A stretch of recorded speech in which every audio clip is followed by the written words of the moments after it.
Issue ये है कि तकरीबन 3 साल से ये जो घर हैं, ये देखो उन घरों वालों ने कितने कितने ऊंचे घर के बाहर पर्दे कर लिए हैं। ये सुकनैर पे मसला है, ये सुकनैर का मसला है। सुकनैर पे जब बारिश आती है कम से कम इतना पानी खड़ा हो जाता है। बार बार एमडी साहब को कहा है, एमडी गफरान साहब हैं, गफरान साहब एमडी हैं, उन्होंने एक शहबाज गुजर सीएम साहबा ने बना दिया है, साबका एमपी है जो उसको चेयरमैन बना दिया है।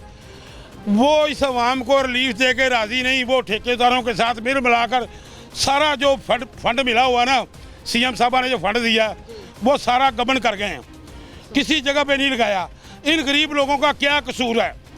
ये क्यों नहीं इसका मसला हल करते? हर साल जब बारिशें आती हैं इन लोगों का घरों का फर्नीचर, फ्रिजें, हर चीज़ सड़ जाती है।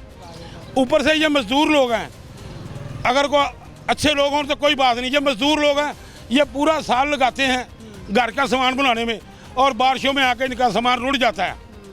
कई बार गफरान साहब को, एमडी साहब को, एक्सीएन साहब को, डायरेक्टर साहब को, ये मुगलपुरा सब डिवीज़न और फतेहगढ़ सब डिवीज़न का इलाका है, 2 इलाके लगते हैं इनको, दोनों इलाके लापरवाह हैं। गफरान साहब को बार बार कहा, गफरान साहब कहते हैं मैंने उनको कह दिया, पर गफरान साहब के कहने पे कोई एसडीओ, कोई एक्सीएन, कोई डायरेक्टर काम नहीं करता। एमडी वासा यहाँ पर खुद विजिट करने के लिए आए कि इतनी बड़ी तादाद में यहाँ पर लोग परेशान हैं, उनके घरों में पानी दाखिल हो जाता है जब मानसून लगता है या जब बारिशों का सीज़न लगता है। उनके फर्नीचर, उनकी इलेक्ट्रॉनिक्स की तमाम चीज़ें जो हैं वो महंगी हो जाती हैं। कभी खुद उन्होंने विजिट किया, आके देखने की कोशिश की इस इलाके में क्या सूरत हाल है? देखो जी, वो इतना बड़ा ऑफिसर है, एमडी बना हुआ है, वो नीचे से एमडी बना है, नीचे से एमडी गया, एमडी की सीट पे गया। उसको एहसास होना चाहिए कि गरीब लोगों को कहाँ कहाँ पे तकलीफ है, क्योंकि वो एसडीओ, डायरेक्टर, एक्सीएन रह चुका है। उसको सोचना, पर वो इस वक्त ये नहीं सोचता, उसके दिमाग में है कि मैं खुद एमडी हूँ, उसे कोई ज़रूरत नहीं किसी गरीब के मौके पे जाने की, मौका जाके देखने की। उसने आज तक ये तकलीफ ही नहीं की है। हालांकि इन लोगों तक तो आवाम की रसाई इतनी आसान होनी चाहिए कि लोगों को कोई मसला हो, इनको सबसे पहले आना चाहिए, ताकि ये इन लोगों को पता हो कि लोग हमें पसंद करने वाले हैं या हमें प्यार करने वाले हैं, हमें सपोर्ट करने वाले हैं।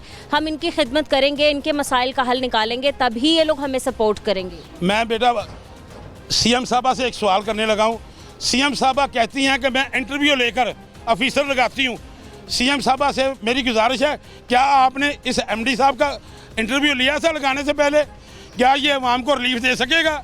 नहीं, ये अवाम को जलील कर रहे हैं, अवाम को खुआर कर रहे हैं, हमारी पार्टी का नुकसान कर रहे हैं, पार्टी को बदजन कर रहे हैं, अवाम के दिलों में बदजन कर रहे हैं। एक तो मसला अंकल आपने ये बता दिया कि यहाँ पर पानी का बहुत इशू है, कि सीवरेज का मसला है। मेन इशू जो है, बारिशें आती हैं, पानी इकट्ठा हो जाता है। कितने कितने फुट तक पानी होता है? यहाँ मैं आपको कुछ फोटो देता हूँ पिछले साल के, यहाँ तक ऊपर से गुजर जाता है, यहाँ तक पानी आ जाता है मेरी छाती का तक। मैं पानी में खड़ा होकर मैंने वीडियो बना के भेजी। ये कुछ यहाँ के जो इलाका मकीन है, उन्होंने ये कुछ स्लैब्स बनाई हुई हैं। स्लैब भी ऐसी बनाई हैं कि 2 स्टैप बनाए हुए हैं ताकि पानी जो है इनके घरों तक दाखिल ना हो जाए।